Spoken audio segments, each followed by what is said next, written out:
Hello everyone, my name is Christelle. I'm the owner and founder of Exportia, and for the ones who don't know me, I am an export consultant and I help small Australian businesses export technology to Europe. I'm also an author, and at the end of 2015 my book Ready, Take, Go will be launched. I'll keep you posted on the launch date. Today, what I would like to do is to share with you the 7 mistakes that small businesses make when they enter the European market. And this is what I've found when I work very closely with dozens of Australian small businesses over the last 10 years. So let's get ready now. Let's start. And the first mistake I'd like to cover today is the fact that a lot of small businesses are actually not ready for the export markets and to enter the European market. And they think it looks quite easy to go into Europe. They get a few inquiries on their website and they think, yeah, I have a market there, I should go there. But sometimes their business model is not fully finalized. They are still in startup mode and they do not generate enough turnover to be able to sustain an export effort and develop export sales. What you need to know is that the initial stages, for example, studying the European market, doing a market research, can be quite cheap. But then when it comes to visiting the market very regularly, training your distributor sales team, it's very costly. So a company that is at the initial stages will find it very hard to support that financially. And also, what you need to know is your European client will ask you in your home market in Australia, who are your clients? What is your client base? Who can we talk to potentially? You would not believe how small the world is and how many connections there are between Australia and Europe. So it is very important for you to work on your home market first and know perfectly your target market, where is your sweet spot, who are your best clients before you actually enter into the European market. Let's go to the next one now. Another very common mistake is to actually choose the wrong European country.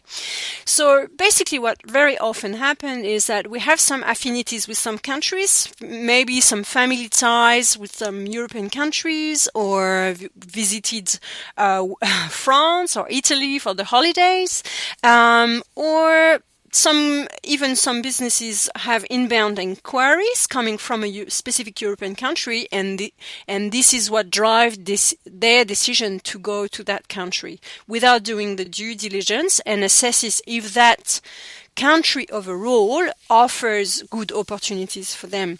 So also what is very, very common for Australian businesses is naturally to go to the UK market. Of course, it's fair enough because of the language and the ease, the commonalities, the commonwealth, and I fully understand that. But sometimes what happens is some companies go there and find that actually their biggest market in the European Union is actually Germany. Or they find that it's Italy for reasons such as, well, I'm a small business, I'm targeting the chemical industry. Well, you'll find that a lot of the large chemical companies are based in Germany. So it means that really when you do your export entry preparation, you really need to do a nice research on where are my clients, where are the industries that I'm targeting in different European countries. So you really need to do a mapping. The reason you want to do that is because it's very costly to go to the wrong European country. It's very costly to focus and try to get sustainable sales from one country, and if you choose the wrong one, then you lose years before you obtain sales. So it's a very important decision to make. The next one is actually choosing the wrong distributor or the wrong partner. And really, this one is very common among small businesses. I find that very often. I often have companies calling me and saying, well, I've appointed this distributor in Italy or in France, and they actually don't generate sales. It's not working. I don't understand. So when you dig, what happens is often they get an inbound inquiries from a distributor.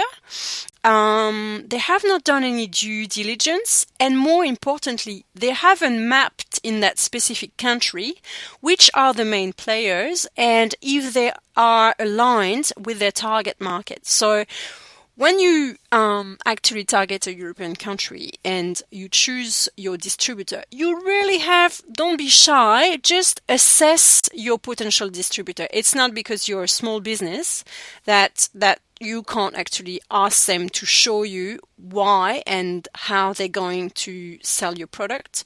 And small businesses need to ask to those potential distributors, how do they cover the right target market for them? How are they going to promote the product? So there's a real assessment and evaluation that needs to be done by small businesses, and it's often the case that they don't actually do that. They don't map the whole market, the whole players. They don't have a full vision of that, and they don't assess them. They just sometimes are even so excited to get an inquiry from a European distributor that they don't even assess anyone. So this is a very, very common, and it's very easy to fix that. Now, a very common one as well is that the whole export strategy and the export development relies on the business owner. So the business owner does the business trip to Europe, and they prepare everything. And what really often happens is that when they've attended the trade show or visited 5 distributors or a few clients, and then when they come back to Australia, then they have to catch up on so many things. They have to look after their staff. They have to look after the Australian market. And then they don't really have the time and the resources to do the follow-up. And the other thing is that they don't transfer all the market intelligence that they've gathered in the European market to their team. So they don't really involve their team into the project. So it's kind of the export development into Europe is kind of run in isolation from the rest of the business, and there's no real leverage of all the interesting information about European competitions, about what European distributors want, and it's a really an impediment into the export development. This mistake now is very important when it comes to do business in the European market. I think there's kind of a cultural difference between Australia and Europe there. So it's what I find is sometimes, a lot of the time, small businesses don't have a long-term view about the European market.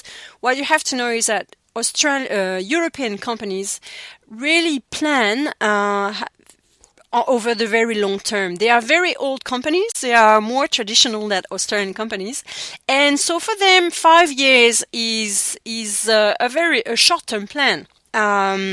So I think it's very important that small businesses take the same approach. The European market is a long-term plan. It means as well that Australian businesses have to be prepared to be there for the long run and to demonstrate to the European market that they are determined to be there for the long run. So what I find with Australian small businesses is sometimes they try for a few months, and then if it doesn't pick up, they just give up. And this is really a waste of time and a waste of energy for a small business to do that. So small businesses wanting to go into the European market have to be ready to support an export investment in the long run before they get a return. And this is the common mistake that small businesses do. They don't realize that this is long term and that it won't pay off straight away. So, of course, one business trip to Europe is not very costly for a small business, or one market's research is not very costly for a small business. But what you have to understand is now, how do you create awareness? How do you build brand awareness into a small business? And this is a long-term view. And this has to be planned for from day one. There's one very common mistake as well for small businesses when it comes to going into the European market. It's that they don't adapt to the European requirements. So it can be at different level. One level could be for the product or service. So they come already with to the European market with an Australian product suited for the Australian needs, and they have not taken into account the local norms. I mean, that's the worst mistake to make, really, not to have CE compliant or local norm compliant product to the European market. They also haven't taken into account the local preferences and habits. So it's very hard, especially in the market segment where we play for technology products, to modify a product once it's been fully finalized, to take into account new features and product adaptation that are needed for the European markets once the product is fully finalized. So it's always better to take into account those European requirements at the development stage. There's also another part to the fact that not adapting is a danger, is a mistake when you come into the European market. Basically, some small businesses, they do, for example, business directly with their clients when they play in their home market in Australia. So they sell direct, for example, to their Australian clients. So when they come to the European market, they imagine that they should also sell direct. But it's very dangerous to go around that path, simply because you need to partner with people that are already established in the market. So you can't really run and develop the European market the way you do it in Australia. You fully need to adapt your approach to export, first of all. So partner with companies and choosing the right partner over there. And also you need to adapt the way you sell, and you will have to do it differently and adapt it to the needs of the European market and European clients when it comes to deliveries, providing the right training, and you will need to adapt all of that to the local habits and see what your competitors do, and do your research on that. The last mistake for today is they don't use local help. So small businesses that don't go into the European market but don't seek local advice, or I'm a strong believer that if you go to the Chinese market, you should work with the Chinese to help you. And if you go to the US, you should get the help from an American. And if you go to Europe, you should get the help from a European. What you have to understand is that the perception of Europeans about Australia is that it's so far, and it means far means difficult to deal with because of the time difference, difficult to deal with because it's going to be hard to ship products across the seas with such a big distance between Europe and Australia. So if you use local help, if you use someone who speaks the several European languages and who is able to speak to your European clients in their own language, you straight away close the gap. And you straight away come closer to them. So for me, this is a very, very important.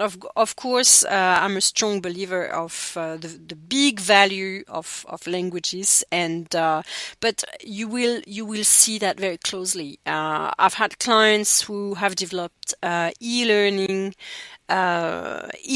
trainings into different languages. The European clients love that, to have their training in German, online, or in French, or in Italian, whatever language it is. They just love it. They think it's brilliant. I really would like to thank you for having listened to the 7 mistakes. Now, if you are an Australian technology company in the health sector, in clean tech, advanced manufacturing, IT, or electronics, if you're serious about going to the European market, if you want to save time, lower your risk, and accelerate sales, just reach out and schedule a discovery session with us, where we walk you through the major milestones of the export process. We assess where you are at, and you will find out what are your immediate next steps to prepare for success in the European market. So you can reach me on Twitter, or send me an email, or just contact us on our website. Thank you.